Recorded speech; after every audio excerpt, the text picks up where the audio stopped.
Hello and welcome to Discovery, Knight Foundation's weekly series that looks at the creation of informed and engaged communities through the lens of artists and the arts. I'm Victoria Rogers, Vice President of Arts, and I'm hosting today's session. Joining me is Laura Zabel, a frequent speaker on arts and community development. She's spoken at places like the Aspen Ideas Festival, the Urban Land Institute, and Americans for the Arts convenings. A 2014 Bush Foundation Fellow, she's been named one of the 50 most influential people in the US not-for-profit arts, an actor, an author, and director of Springboard for the Arts. We'll be talking about creative people power, cultural life, and meaning making, and the power of artists to impact their communities. If you have questions, please submit them throughout the show. Via Zoom, use the Q&A button at the bottom of your screen. Through Twitter, use the hashtag #NightLive, and in the comment section of the Facebook live stream. We'll get to as many of them as we can throughout the conversation. Please do submit them. It really adds a lot to the conversation, and we'd love to have your thoughts. Laura, welcome to Discovery. Hi, Victoria. It's so great to see you and great to be here. You as well. Thank you for taking your time to do this. You know, now possibly more than ever, we need strong communities. So Springboard, based in St. Paul, Minnesota, is all about creating communities and artists that have a reciprocal where artists are key contributors to community issues and are visible and valued for the impact they create. For the audience, we've posted a link to a study that Springboard and Helicon Collaborative published called Creative People Power. I encourage you to take a look. It's a great report and a framework for combining creativity-centered and people-centered development to build strong, healthy, and resilient communities. So Laura, we've had a lot of conversations over the years, and on our last one, we talked about artists being a canary, like the canary in the coal mine. Given the unemployment crisis, the lack of a safety net, and everything else that's going on, how does Springboard help artists make a living and a life, and help our communities to connect to the creative power of artists, especially during these moments of almost unprecedented crisis? Yeah, I mean, I think that mission, that purpose of both seeing that the ecosystem and the infrastructure for art and for culture and creativity and meaning making really needs to start both with support systems for creative producers and culture workers, and for those mechanisms of connection for people to tap into their own creativity and tap into the creativity and culture of the place where they live or the communities that they're part of. You know, that's always been our mission, and you're right, it seems even more important right now. And of course, you know, we have huge new challenges and challenges that have been around for a really long time that we're dealing with and that compound each other. Certainly the challenge of the pandemic and the economic crisis, the challenge of racism and police violence, particularly here in the Twin Cities, are just compounded in a way that have created an environment for artists that I think is I know this word is overused, but is pretty unprecedented, where you know, you think about an individual artist who makes a living from teaching in the schools, working in an elder care facility, teaching classes, doing community-based work, selling work at markets, or performing on stages. And right now, none of those avenues for connection or economic opportunity are open. So that really demands both new systems of support and kind of illuminates some of the gaps that have been there for a long time, but maybe that we've overlooked.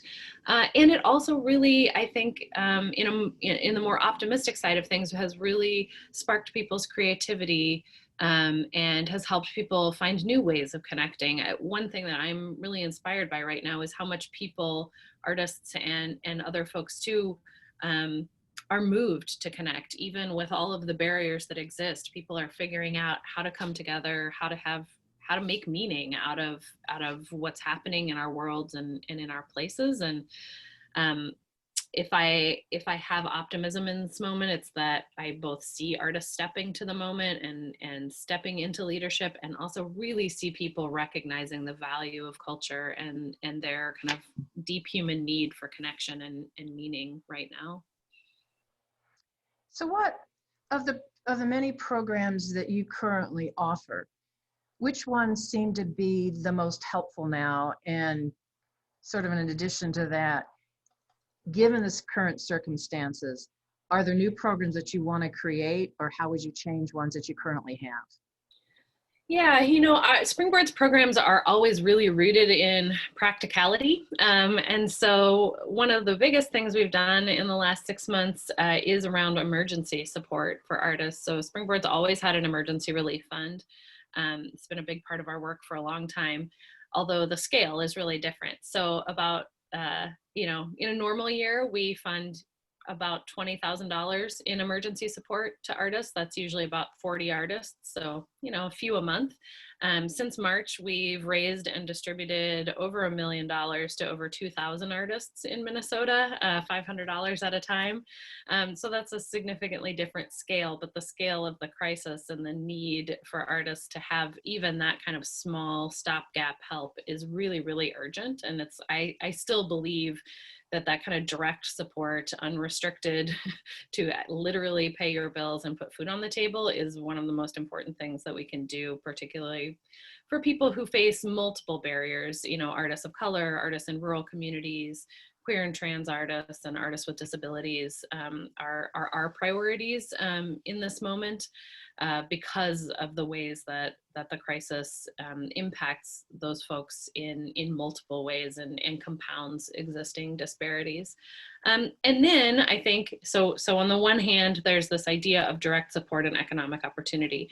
And then I also think the other piece we're interested in is, how do we support artists to meet this moment? How do we support artists to build the channels that help people make meaning, express their grief and pain and joy and connection in this moment? So earlier this summer, we were able to do a project in St. Paul called Artists Respond that supported Black artists to partner with local businesses to paint temporary murals on boarded up buildings in the sort of thick of the uprising that followed the murder of George Floyd here in the Twin Cities. And right now we're doing a project called Artists Respond to Social Isolation. That's a statewide project supporting artists to do projects that really help address and combat social isolation, particularly in communities that are disproportionately affected by the pandemic. So elder care facilities, new immigrant communities, other communities that are really dealing with isolation in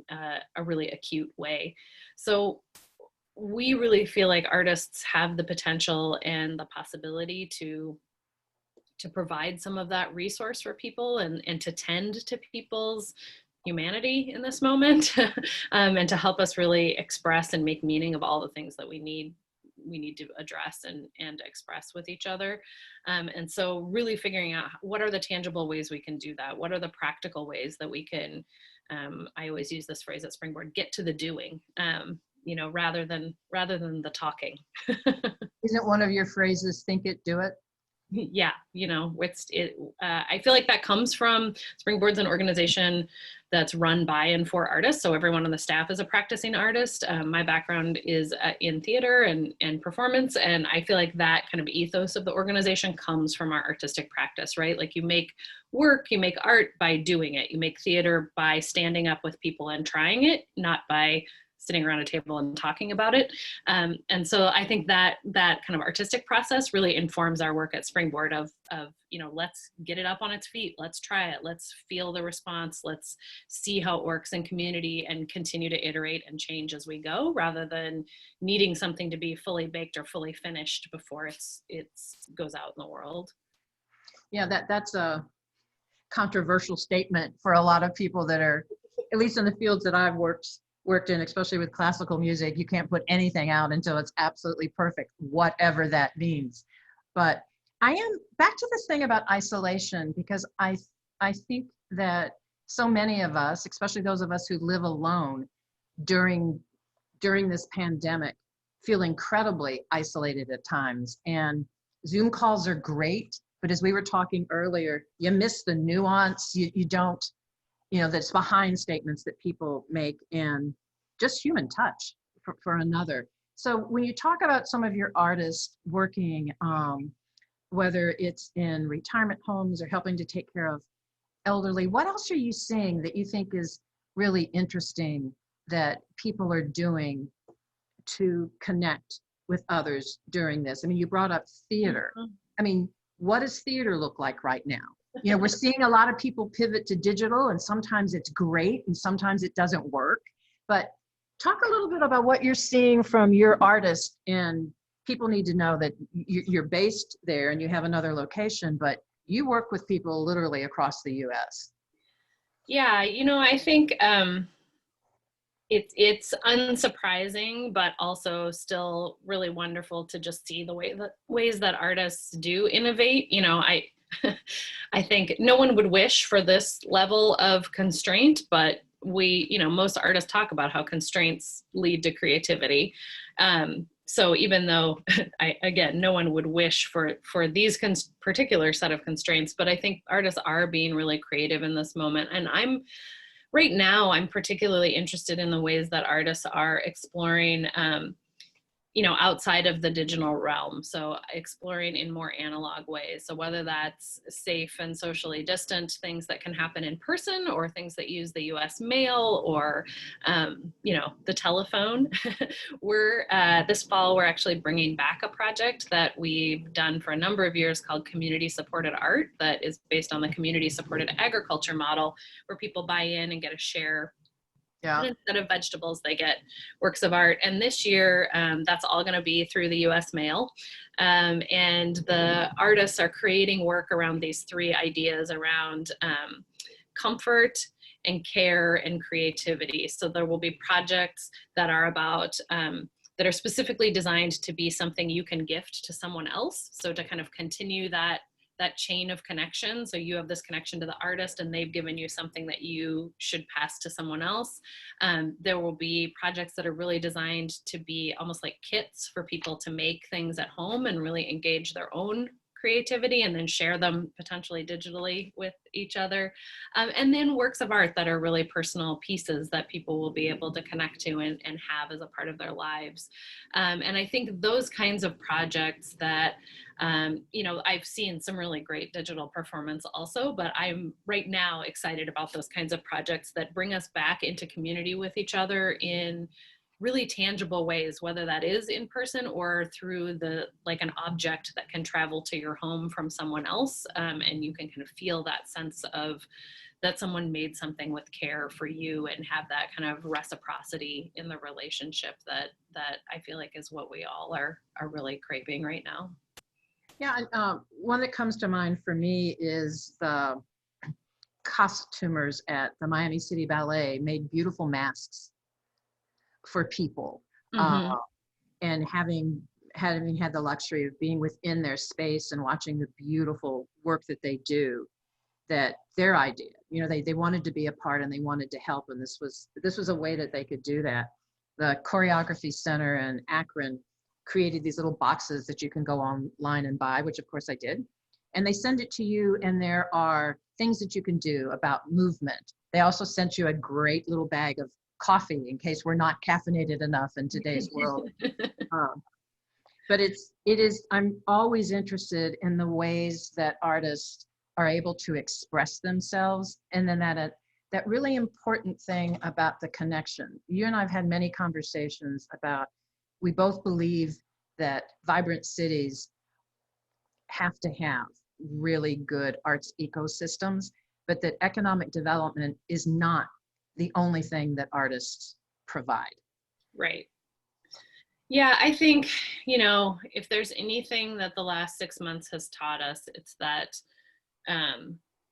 the systems that we've built in this country are insufficient and not addressing the scale of the challenges. And I think a part of my feeling is that a part of what has been missing is that we're starting in the wrong part of the conversation. If we're talking about community development or the idea of just health of community, that we tend to start with the kind of transactional fix.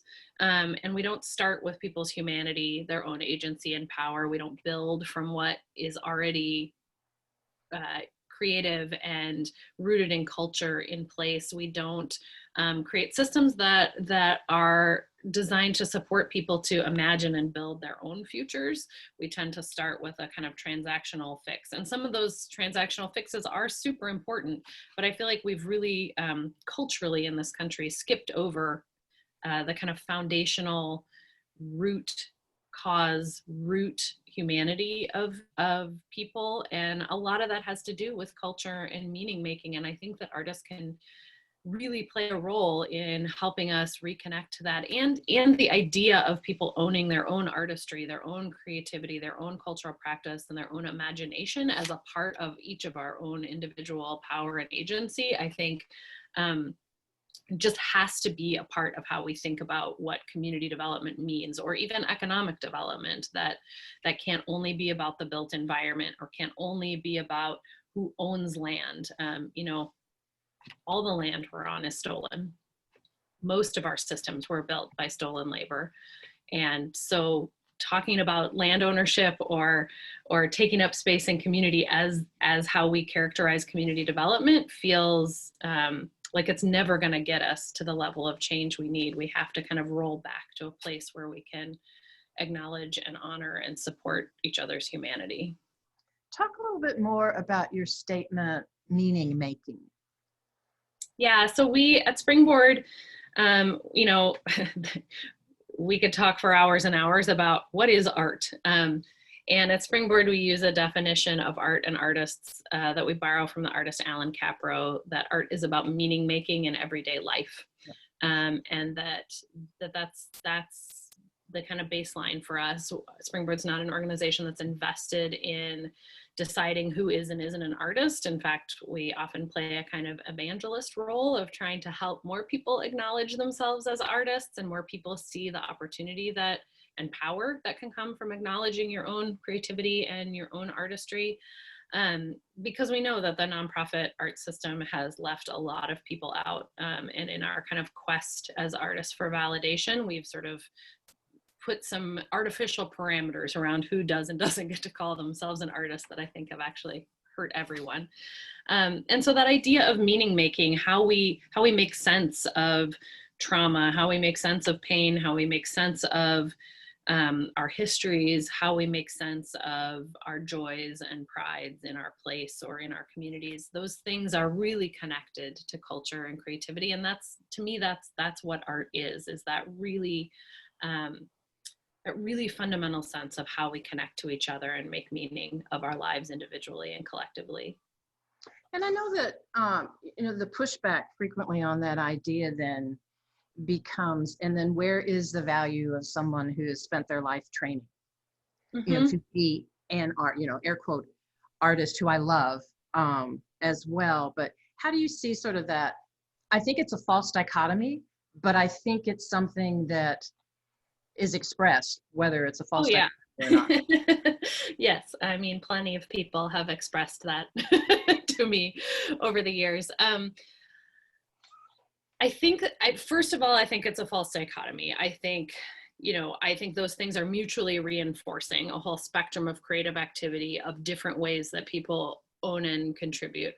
I also think that we have fallen into a trap where we're mixing up what we call artistic quality, which is pretty much subjective and is rooted in a white Western idea of culture. A lot of times when people are using those words, that's what they mean, with rigor, right? Like I really value rigor of practice, but that can, and that spans a whole variety of kinds of practice. And, you know, there are people who are tradition bearers and culture bearers who are holding cultural traditions that they have passed down through generations, who have spent lifetimes investing in and perfecting those art forms, that have never been acknowledged as artists, or don't even have the permission to think of themselves as artists because it's just what they do.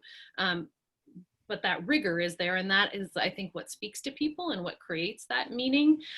So I'm much more interested in the ways that people are committed to and continuing to refine and develop their practice with rigor than I am some outside, you know, an idea imposed from the outside about what quality is. I think that's a fool's errand to try and say that any one person or any group of people can determine what quality is. You know, we all have our own things that resonate, our own senses of what makes meaning for us, and that's where the quality lives. But I am interested in that idea of rigorous practice and of people who are committed to doing that meaning making and to the weaving culture and creativity into their lives in meaningful ways.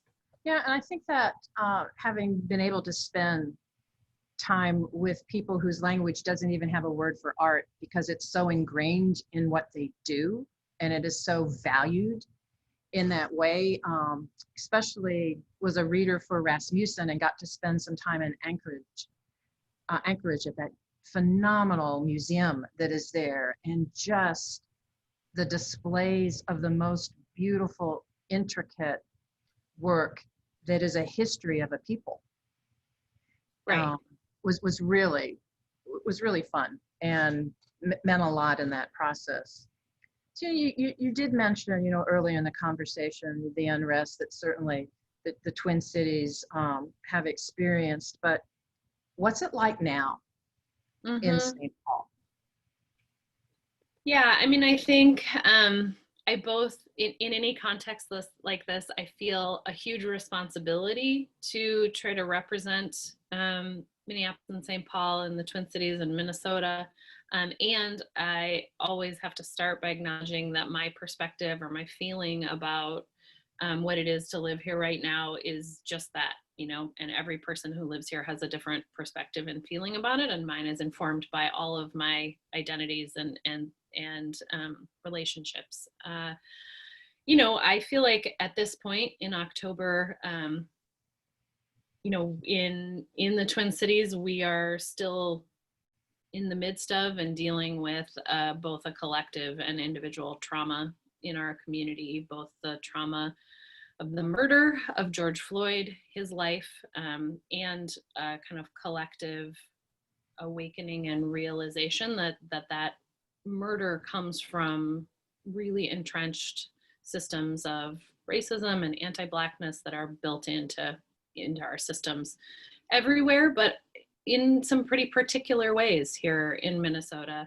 And the trauma of watching beloved businesses and organizations experience damage and destruction in the uprising and some of the backlash to the uprising that followed that. And so I think, you know, I don't have an answer for what exactly what the outcome is, and there's really no way to kind of put a period on that sentence. It's ongoing, and I think our community continues to grapple with and figure out how to push for change, how to do the healing that's necessary, how to support the communities and the neighborhoods that we care about, and how to honor a man's life that, you know, who had a family and who to be the symbols of this movement and of this moment, and that, you know, and that all happens in the context of land that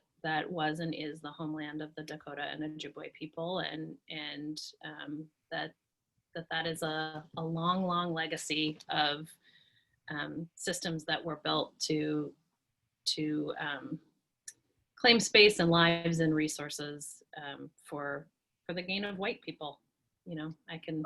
And I know in our as simply as I can say it. Yeah, and I know in our conversations, afterwards and just talking with you to check in on a friend, as well as a colleague in this, was how the community did respond and did come and help. And that this, again, placing value in the people that are around you and the people that we know and how we see people, that there's so much more there than we can possibly imagine sometimes or see. And frequently, unfortunately, it's through just horrific circumstances that people finally have their eyes opened and they start to really see around them. We've got a couple of questions here. So Amy's asking, how do you make more space at the table for BIPOC voices? I think, first of all, I think my inclination in our work at Springboard is in service of trying to support all the tables, and rather than creating one table that we invite people to, really thinking about how we resource the tables that already exist, particularly in communities of color and in the Black community and in the Indigenous and Native community, that there are already tables. There are, and I think that connects to this idea that all communities have creativity and culture, that wealth exists in community already. And part of our job as anyone who works in kind of systems or nonprofits or philanthropy, our job should be, I believe, to support the work that's already happening and to support the power and agency of people who are already there.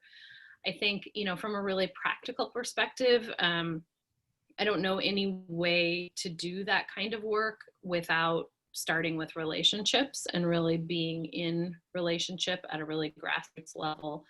I think Springboard's work, like Victoria said, we work, all across the country in some ways, but in a lot of really specific ways, our work is very place-based, and in some ways really neighborhood-based. So in St. Paul, we've been working on the development of a building, a new space for culture and creativity, and a kind of hub and home for the artistic life of our community.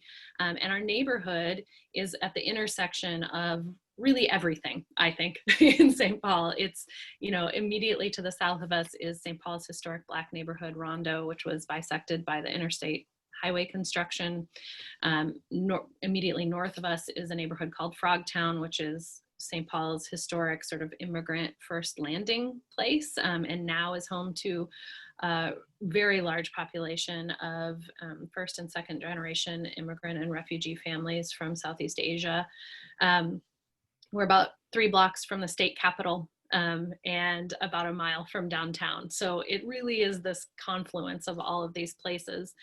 And part of how we approach the development of that building, I promise this is actually getting to the question, was rather than, I think a very traditional way of new building development is to invite people to your table. Even like really well-meaning rooted community development says, you come to our table and give us feedback on the design of this building.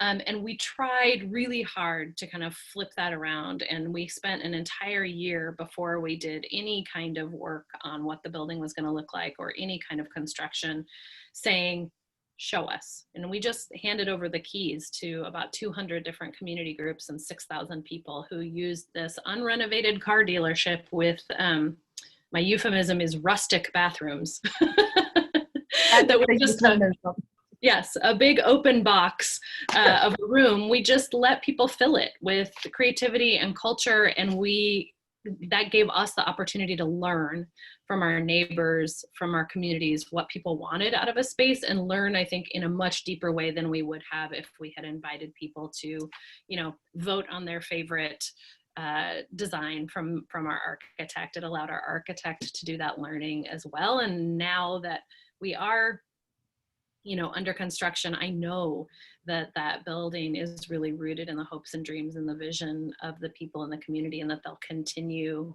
to contribute to it and continue to help us refine and develop it towards something that is its highest and best purpose. Certainly the highest and best purpose of any vacant used car dealership, an enormous parking lot that you could have. I would agree with you. One last question here from Margaret. Her question is, how do we engage the arts to help the healing that we need without putting the burden on the artists themselves? Pay them. That's the first thing. Yeah. Like I said, I'm practical, and I am truly practical. Like part of it is we gotta value this labor, and we can ask a lot of artists, and then we need to resource them in a commensurate way, and not just resource them in the project, but resource them to be the leaders that they are in community, to step to this moment in all of the ways that we are. So, I think there are horizons and systems that need to change to make that full. So that's one thing. The other thing I think that is an approach Springboard uses a lot in terms of supporting artists. That's certainly not the only way, but I'm really a fan of lots of little approach. So how do we support a lot of artists to do small experiments or small projects, so that we aren't putting the burden on any one person to speak for a whole community or to solve everything, but we're kind of a process of kind of fertilization or soil tilling with lots of little things that can take root and grow, and that can be these small ways that people can come together and make meaning and do that kind of healing work. I think that can also be a way of kind of generating a lot of creative activity, really surfacing new leaders who maybe haven't been called on a lot. I think a trap that a lot of communities fall into is they sort of defer to the same it's usually six artists over and over and over again, who are usually fantastic, really accomplished leaders in their communities, but they can't do everything, and they shouldn't have to feel the burden of everything falling to them. So we have to find ways of surfacing those new leaders and supporting more people to do that work, as well as things that really help people see that their own creativity can be part of their healing, that it isn't always something that has to come from the outside, but it is also about supporting people's own creative practice and developing opportunities and space and time and resource for people to be able to tap into their imagination and tap into the healing that can come from claiming your own creativity and your own culture.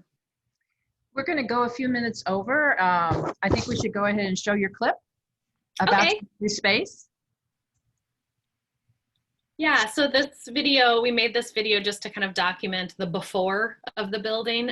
Just really quickly, it is a vacant used car dealership. It was vacant for 15 years.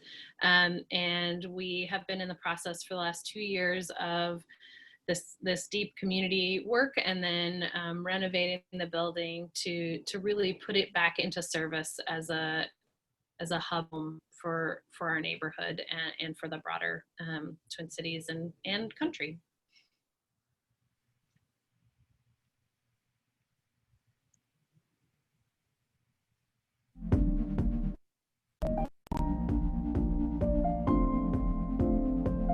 Springboard bought this building for a whole host of reasons. This 50-car asphalt surface parking lot is accidentally preserved public space. The box really appeals, I think, to Springboard's values of openness and sharing. Springboard has done everything in Springbox. Springbox expands our mission for artists to make a living in a life by providing opportunities, particularly around access to capital. 200 different groups and 5,000 people have been through this space in 12 months. It can be a theater, it can be a rehearsal space, it can be a space for workshops and training, it can be an organizing space, it can be a market. The thing that stands out the most as far as the pop-up markets was seeing how big and lively and diverse the room was. A lot of our vendors were first-time vendors. Well, what it has meant is really great meeting space. We've had our, preliminary Frogtown Rondo, so the first time the two neighborhoods have come together for anything intentionally. Those initial meetings happened here. I am really excited about Springboard coming and being centered between Frogtown and Rondo. This is a place where artists live. This is where art has always lived. So having the infrastructure now to where that's like,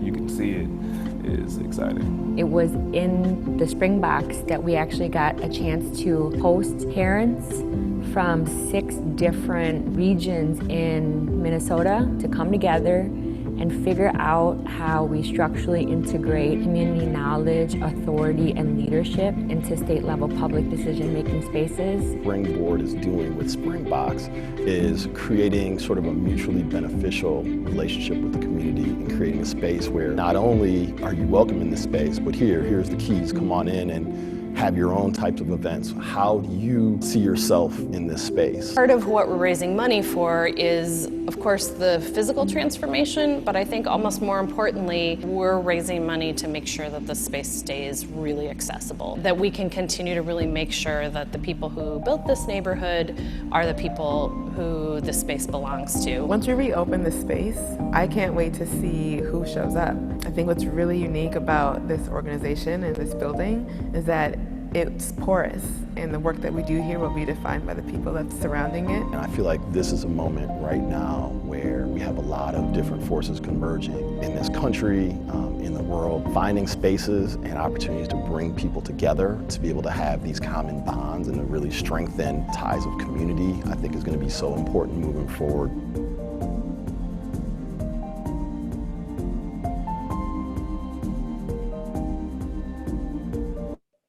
We can't wait. We are out of time. Laura, I want to thank you so much for being my guest today, and to our night production crew, Justin, Raul, and Grace.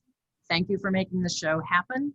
Next week for Discovery is Priya Sakar, my colleague and director of arts. She'll be in conversation with Gary Anderson. Gary's the producer director of Plowshares Theater Company in Detroit and co-founder of Black Seed, a national initiative addressing historic inequities in theater. Really hope to see you next week, 1 p.m. Eastern. Have a great one. Thank you so much. Thanks.